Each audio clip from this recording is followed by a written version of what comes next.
Imaginez un peu. Le studio de CNews, vibrant de tension. Pascal Praud, vous savez, le présentateur de l'heure des pros, s'accrochant à ses notes comme à une bouée de sauvetage. Face à lui, Olivier d'Artigol et Gilles William Goldnadel. On aurait pu couper la tension au couteau. Bon, le sujet était l'histoire franco-algérienne. Toujours un sujet sensible, exactement. Un véritable champ de mine. Et on pouvait dire, dès le début, que ça n'allait pas être une conversation polie. D'Artigol qui se tortille, Goldnadel qui ajuste ses lunettes. Des signes classiques, non? Ça a commencé assez civilement, pourtant. Les commentaires d'Afati, c'est ce qui a mis le feu aux poudres. Oh, ces commentaires. Autant jeter de l'huile sur le feu? Ouais, la comparaison d'Afati. Aïe. Pas son moment de gloire. L'euphémisme du siècle. Comparer les crimes nazis à Oradour-sur-Glane à... Enfin, vous voyez. Franchement, vous voyez. Voyez, c'est là que je ne suis pas d'accord. C'est une comparaison valable. Attendez. Comment peut-on banaliser la Shoah? Je ne banalise rien. Je dis simplement, il dit que les atrocités en Algérie ne doivent pas être ignorées. Ok, attendez. Revenons un peu en arrière.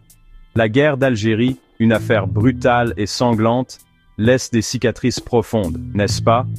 Puis Afati fait cette comparaison incendiaire. Et boum, le studio de CNews se transforme en ring de boxe verbale. C'était un débat houleux, oui. Mais d'Artigol, il déformait les choses. Déformer les choses, je donnais du contexte, les massacres, les enfumades, l'ampleur de la violence. Mais Oradour-sur-Glane, on ne peut pas ignorer ça, je n'ignorais rien. J'essayais de... Commence à parler. Relativiser les atrocités nazies, c'est ce que vous faisiez. Non, ce n'est pas... exaspéré. C'est exactement ce dont je parle. Vous ne me laissez même pas finir une phrase. Et c'est là que les choses vont exploser. D'Artigol menaçant de partir, Praud campant sur ses positions. C'était le chaos total. J'essayais juste de maintenir le cap de la conversation. Bien sûr, maintenir le cap. Ou, vous savez, empêcher toute discussion réelle sur les atrocités algériennes. Merci. Enfin quelqu'un qui comprend. Il ne s'agit pas d'empêcher la discussion. Il s'agit de respecter l'histoire. Et puis, bien sûr, les réseaux sociaux se sont enflammés. Twitter était un véritable incendie. Tout le monde avait son opinion. Certains louant Praud, d'autres le traitant de censeur. C'était le désordre. J'ai le droit de contrôler ma propre émission. En faisant taire tous ceux qui ne sont pas d'accord avec vous?